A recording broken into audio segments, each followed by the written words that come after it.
Hi, everyone. Welcome back to another episode of Generation Change. We are all about advocating for gender equality and empowering women in STEM fields. I'm Erica, your host for today. And I'm Esther. Before we crack on today's episode, just a reminder for all of you to subscribe to our channel and follow us on our Instagram page so that we can receive the latest notifications from us. Okay, so without further ado, let's get started. You ready? Yep, let's go. Okay, so this podcast title is History of Women in STEM. And this is quite fitting because women's struggles and contribution in STEM are not talked about enough. I feel like a lot of women's contributions throughout the history of STEM are very like underappreciated and overlooked. Would you say that? Yeah, I agree though. Because women, they've been working in STEM for centuries right now, and they never receive the same recognition and credit as men. And they're often overshadowed by their male counterparts. Like, I was just thinking about this the other day. You know, your science textbooks in school, they only, Oh. like when you're learning like physics, chemistry, and bio, you'll only ever see male scientists mentioned. Like for physics, it's Einstein and Newton. And then for chem, you have like Rutherford and Bohr and all those guys. But usually you'll only ever see male scientists. You never really hear about the female scientists. Oh, yeah, Have you, that's true though. right? I never realized that. Yeah. It's Now that you weird say it. because like you come out of school and you realize that they haven't been teaching you everything. Because honestly, Mm. realistically, a lot of contributions were made by women. It's just that they were not credited. So that's why we are often led to believe that these scientist jobs and stuff, they are like man jobs, not really for women. That's But true. speaking of education, I have a point here. Okay, women weren't always allowed access to education. And even till this day, some places they still don't allow women to get an education. They are barred access from schools. And over time, it's gotten better. Like women have been given more access, but only in certain areas, like only for like arts and humanities in that sector. So things like history or literature or like languages, they're allowed to, you know, pursue. But things like, science, then they're very like discouraged. This actually, okay, it further perpetuates the notion that a woman's place is lower than a man's, that they should be at home, in the kitchen, or taking care of the kids. Or if in a career sense, at most, they would be, I don't know, doing jobs like nurturing jobs like teaching or nursing. Also, because of this like generational how do I say it, oppression, that women who are interested in pursuing STEM, they don't have, they don't know how to do it because none of the women were before them were allowed to. So there are no current role models for them to look up to or, to take example from. So that's one of the reasons why I thought to do this episode because I want to highlight all the women that were role models and to give inspiration to everyone listening that, they can pursue STEM no matter what anyone else says. Yeah, I agree with that. And I've read a few books that covers that as well, Like, for example, Everything I've Never Told You. Yeah, the protagonist's mother, okay, I forgot her name, but Hmm. she she was really interested in like woodworking, and then the headmistress told her that she will get the boys' attention instead if she goes to that class. So she was forced to stay in housekeeping classes. Um, Then so for she was like like, another, it was like she would distract the boys, is it, if she was to yeah, go. that's like the lame reason. Mm. They're like sexualizing it when in reality women just want to learn Hmm. woodworking. But yeah, Yeah, we were like saying something. I mean, I don't know why they don't won't let women learn woodworking. It's not like we will cut off our fingers. Like we cook in the kitchen, what, you know? Oh my God, that's actually a good point. Yeah, so I don't really get it. But the next book I read was like the Dictionary of Lost Words. Yeah, this was weirder because back then I think women were really banned from schools and everything. So like there's the protagonist's father. He works on the Oxford English Dictionary. And then she was banned. Like, even though we say that women can, study language and literature, but they were banned from like researching it. Lah. You can say that. Ah, okay. Wait, what Yeah. book was this again? Uh, the Dictionary of Lost Words. Is I it think it's so. fiction? Yeah, it's fiction. Oh, okay, okay. Fictional read. Oh, that's cool. Okay. And not Okay. only that, Hmm. like society's lack of encouragement also contributes to this problem. They are actively like blocking girls from actually pursuing their passion in STEM and blocking them from accessing education. I read that some schools, they refuse to let girls into their institutions even though they passed the entrance exam because they just wanted to like show that oh man is more capable than women in this field. Even And though for the women are example, clearly just as capable. yeah, exactly. Like I feel really unfair and unjust about it lah. So, the real life example, actually, I read this on Instagram post lah. So Hmm. basically, Tokyo Medical University they rigged their exam scores so that more men pass than women. They want to limit Ah, the amount of women who get into the school. So oh yeah, the wow. government found out about it lah. Okay, honestly, most of my facts come from Instagram also. Like that's how I learn about a lot of things. That's how I learned about, I don't know if I can say this, about Trump's recent like second assassination attempt. I just learned Oh, about that because of Instagram, because I don't watch the news. But yeah, that Instagram be feeding us for knowledge. real. I mean, it's honestly throughout my like formative years, like my teen years when I was in high school, I a lot of my I call it my social awakening or my spiritual awakening that happened because mostly of Instagram because I used to be a very close-minded person in a way. I used to be also very like stubborn and just like unwilling to accept other people's opinions. So what I thought was right was like my opinion and then everything else was wrong.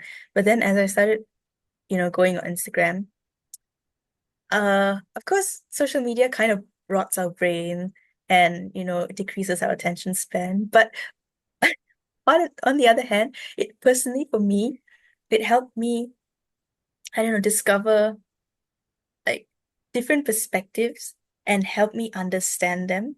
And also in a weird way, like this sounds so dumb, but I also discovered empathy because I was just if like just being on Instagram, I would for me it's Instagram, but for other people it could have been like Tumblr or like other things. For me, I I learned uh a lot of important issues like racism, homophobia, sexism, and I think it like pertains to this a lot. I used to have I still do actually. All the posts that I would see, I would save it into a folder, and I had folders for different kind of issues so that I could go back and read up on it later. And that really helped me like just become more knowledgeable in a general sense about what's going on in the world and to be able to develop a more informed opinion on these things. Because if not for that, I would have just been repeating whatever my parents and my family has, ingrained into me, what school has ingrained into me. And as we can see by the textbook, the science textbook example, it's not very diverse.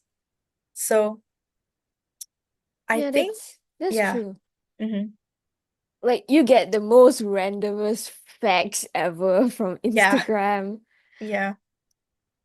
But who knows, like who knew that the fact that came out that Tokyo Medical School rigged their exam would actually, help me in this Yeah. Also, podcast today. that's crazy that it actually happened because Yeah, true. you hear about like all these like I don't know things that happen like oh people don't let girls go into school, people like rig exams, but like hearing an actual example from like it's like proving that wow these things actually do happen. They're not just stories you hear. They're like real things that affect real people, real women. Let me see what's next. Uh, okay, another issue that I wanted to talk about is like the gender gap in STEM. So because women are not allowed to get into STEM and pursue it, there's a gender gap, which means there are more males in it than females. And that's kind of a sad thought. To me, I think there should be like an equal number of people. Like the reason for having a discrepancy should not be because of gender. It should be just because like a coincidence. You know, I don't believe that there's a biological reason that uh females gravitate towards one bidang. What's bidang in English? One like Feel. field, and then like men gravitate towards one field. I don't think there's a biological correlation there. And I have done like I have read studies about this that shows there's no biological correlation. It's all about the way we are brought up to think. So when I people say, think, "Oh, yeah, you go," yeah, I think, you know, that happens back that happened back then was because they always claim that men are more logical and women are more emotional. And then they just, ingrain that into our brains and then they just went with it and they yeah, don't allow women to study STEM fields. But I this think is that's okay. like a Uh-huh. lie. Yeah, I've seen like really logical women in my life. yeah.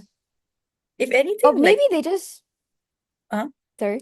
Yeah, maybe they just like blame it on pregnancy and periods. periods. Yeah, Like, yeah, they say, oh, you get mad and irrational when you're pregnant or you're on your period, so we yeah. cannot let you do this. But isn't it Yeah. also weird that like men are claimed to be like logical and stuff, but when you see men doing dumb things, it's like, oh, boys will be boys, or like, oh, boys are like silly like that. They just Yeah, like to goof off. So like, which one is it? That's what like that's kind of unfair. like this thing actually happened to me in my last semester. Not to me personally, but it was a revelation for me to see that people actually believe like what you said that men are this way and women are this way. I think I was in a group project and we were choosing members for each bureau Division? registration bureau and like protocol and all that. And then one of the bureaus, there was all girls. So the leaders were asking us like, oh, there are no boys in this. Boys, come, like who wants to join? And then I was like, oh, why are you asking for boys? Is it because that bureau needs like heavy lifting? Like I thought that bureau was like part of like lifting chairs and like carrying things. So that's why they needed guys in it.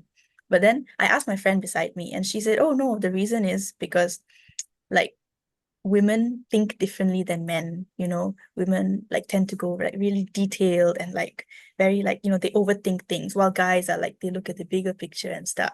So that's why you need a balance of both like mindsets.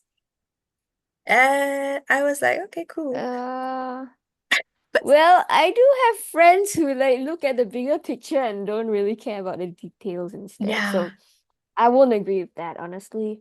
yeah. But speaking about experience, right? Mhm. I can share with you mine. Actually, it's really true that women, believe that they're not made for STEM. So back then in high school, I used to be in a robotics team. So Oh, I okay. was like looking for new members to join a competition, right? Yeah, and when I asked all of my friends, they were like, isn't that a guy thing to do? Like, why are you in this anyway? So Wait, they it was actually said like, that? what? Yeah. They actually said that. They were like, I'm not pro at this, you know? Wow. It's crazy to Yeah. think And back people actually believe that. back then in primary school, my robotics team, like there were only like four girls out of like the 10 plus guys. So I think people actually do believe that from a young age.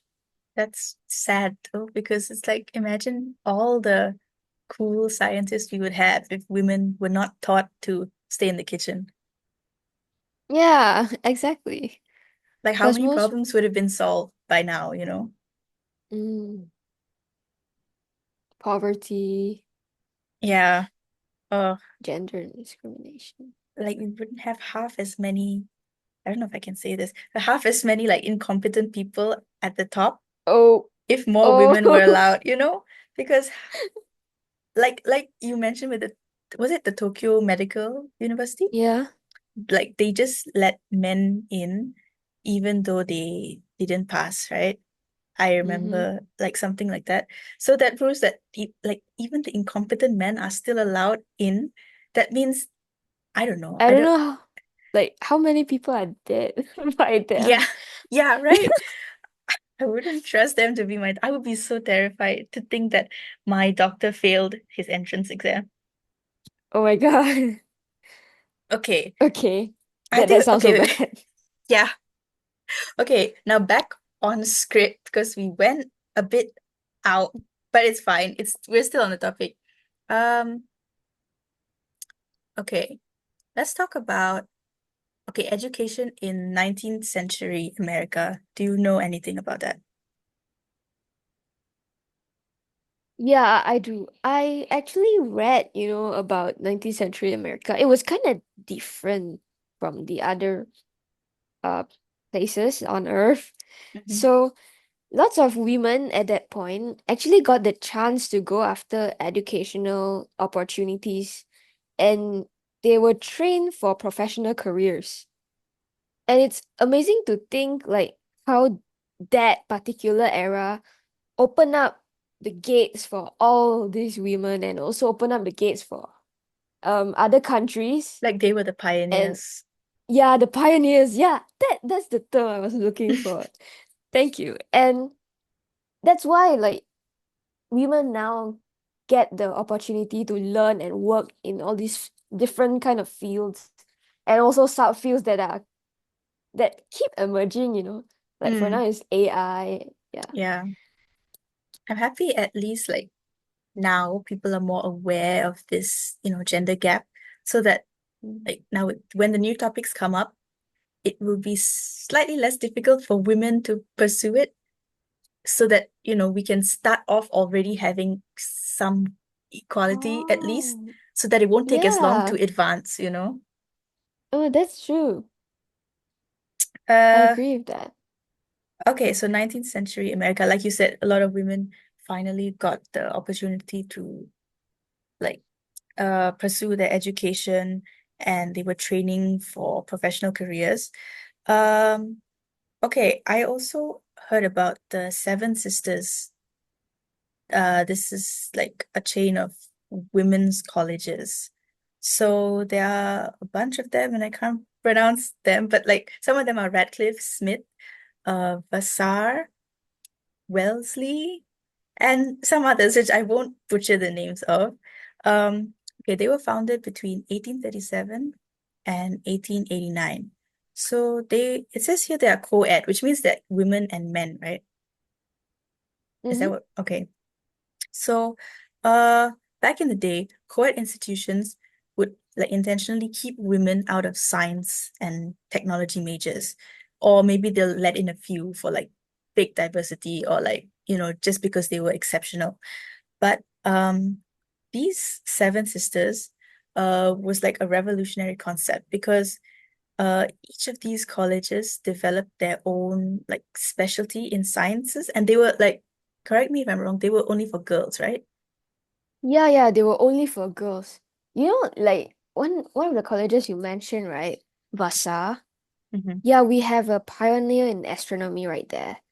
Her Oh, name okay. is Maria Mitchell. Have you heard of her? I don't think so. Oh, it's okay. But she was taught there and it was pretty groundbreaking for women in science, honestly, at that time. Hmm. So, I think the law made it illegal to bar women from actually receiving formal education from federally founded schools lah, or government founded Oh, schools and okay. programs of study. That's why she was there. Yeah. Oh, okay, that's a really good law though. This was in America, right? Yeah, right. Okay, okay. I mean, okay, that's a really good step that, they put it in writing to say that you legally cannot bar women from getting education because that, like, it's a huge step. And I'm sure it helped so many women, like you said, Mitchell. Mm. Okay. Uh, okay, I've also done some research on this. Over the centuries, like in faculties, the women who are in those faculties have to work as volunteer members because they cannot Oh, be officially like called like members. And not only that, but they had to see all their contributions credited to other male colleagues.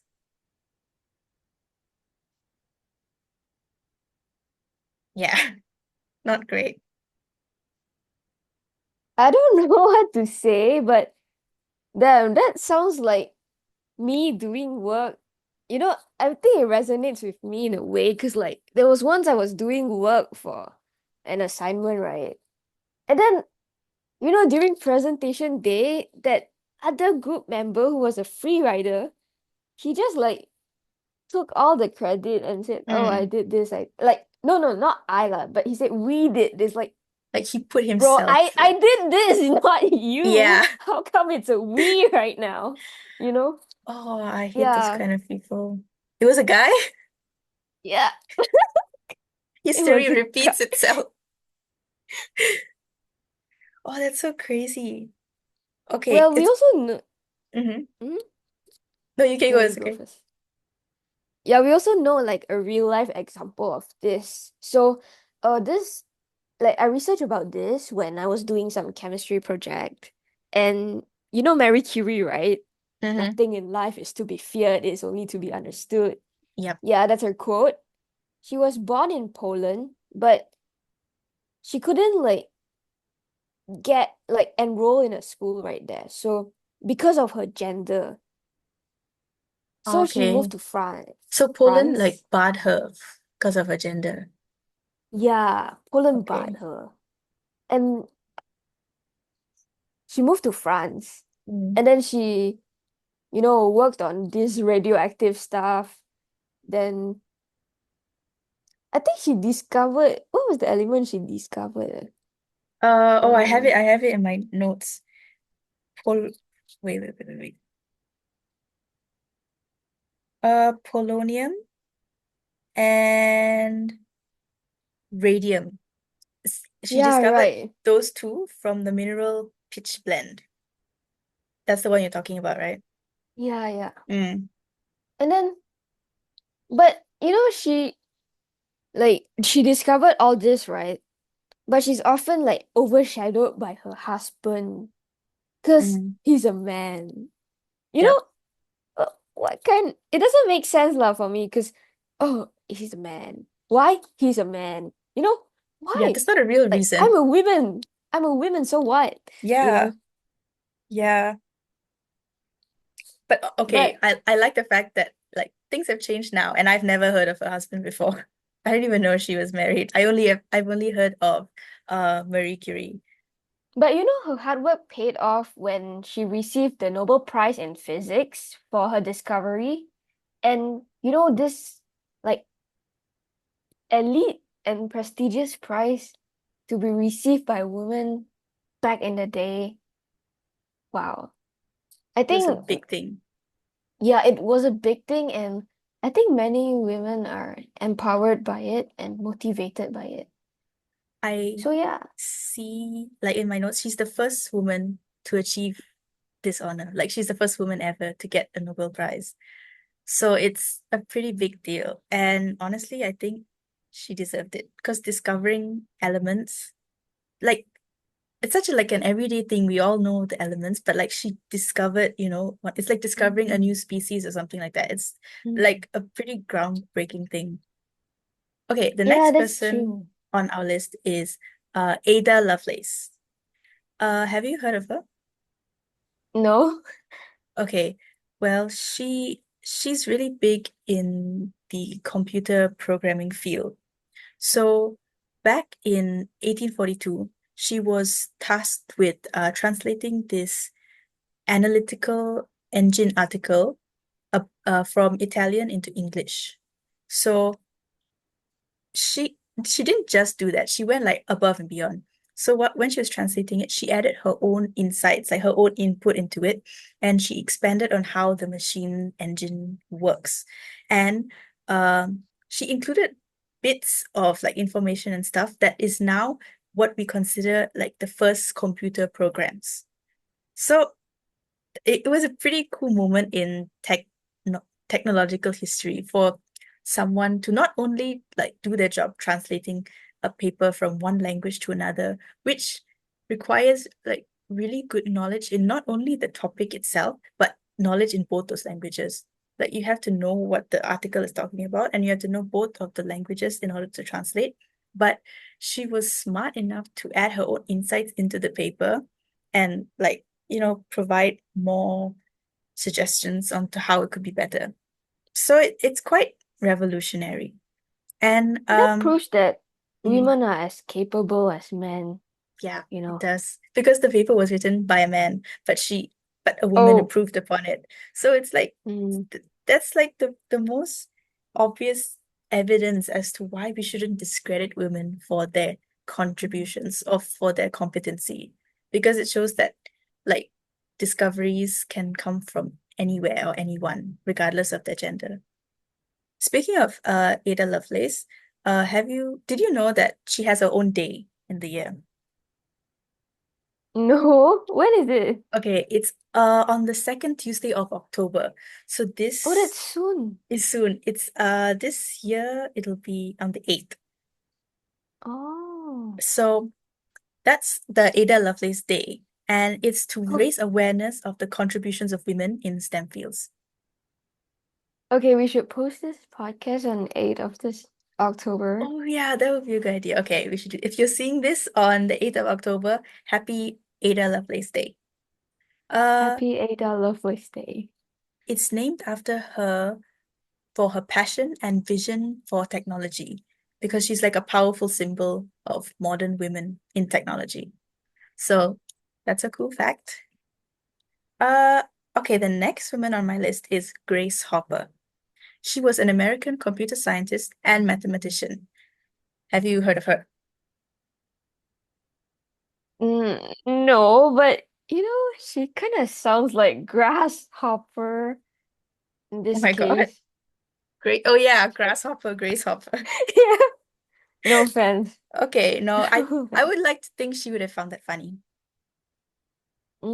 Yeah, Grace she Hopper. would. Oh, that's so funny. That's such a coincidence that her name is But it's Grace. like she's a grasshopper and she leaps, to reach the Oh my stars God. and Yeah, reach her dreams. right. She leaps like one leap for womankind. Whoa.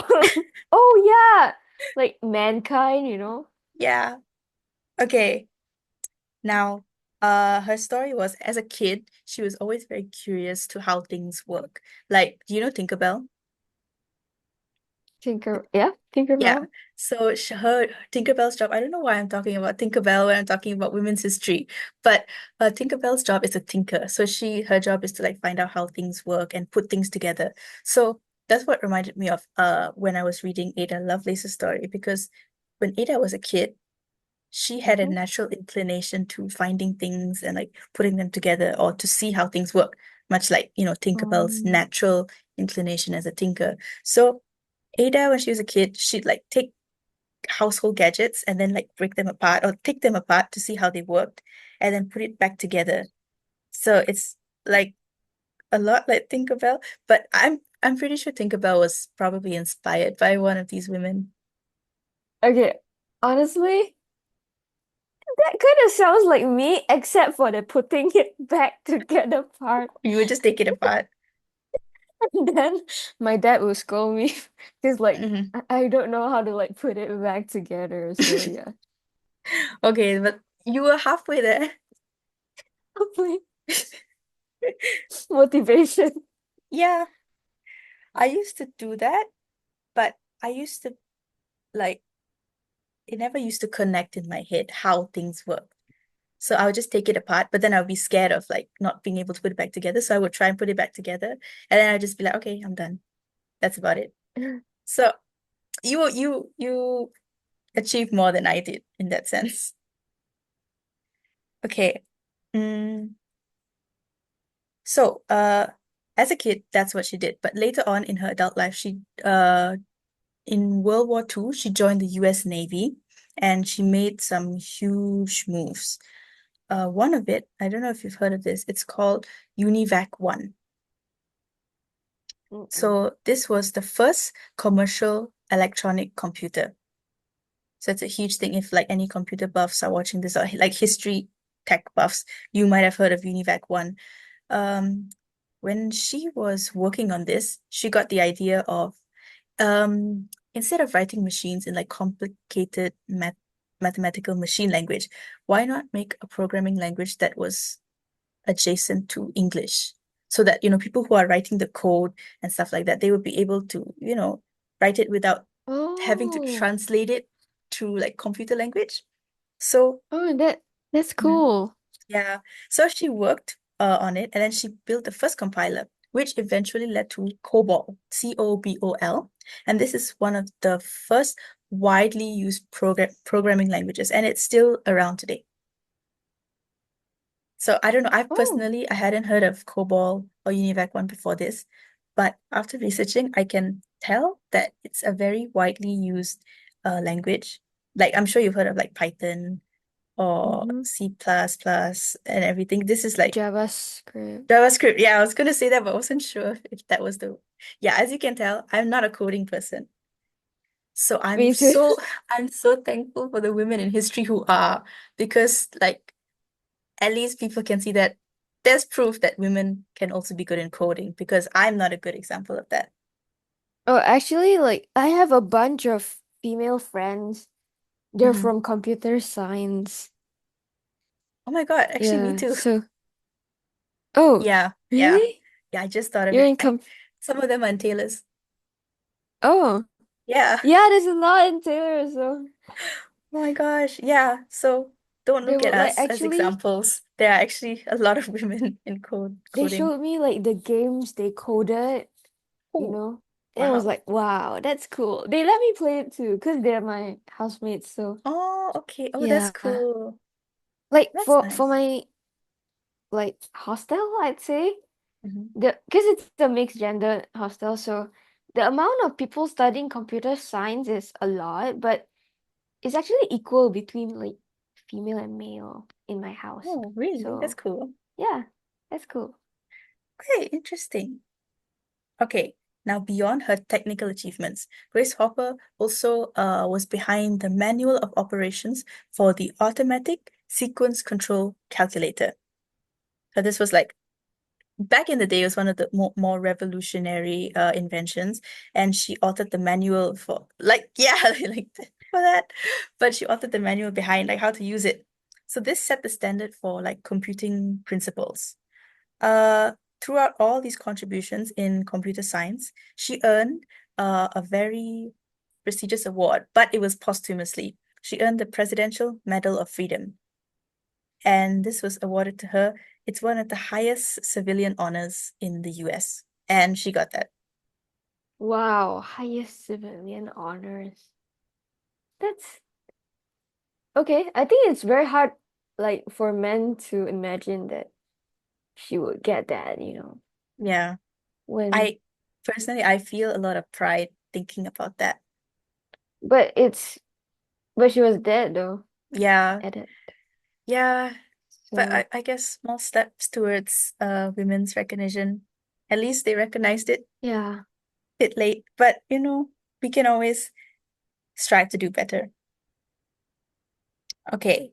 Uh, always. Now, Mhm. for everyone still with us, I hope you're feeling inspired to chase your passions without hesitation. As you can see from the stories that we've discussed, with determination, there's nothing you can't achieve.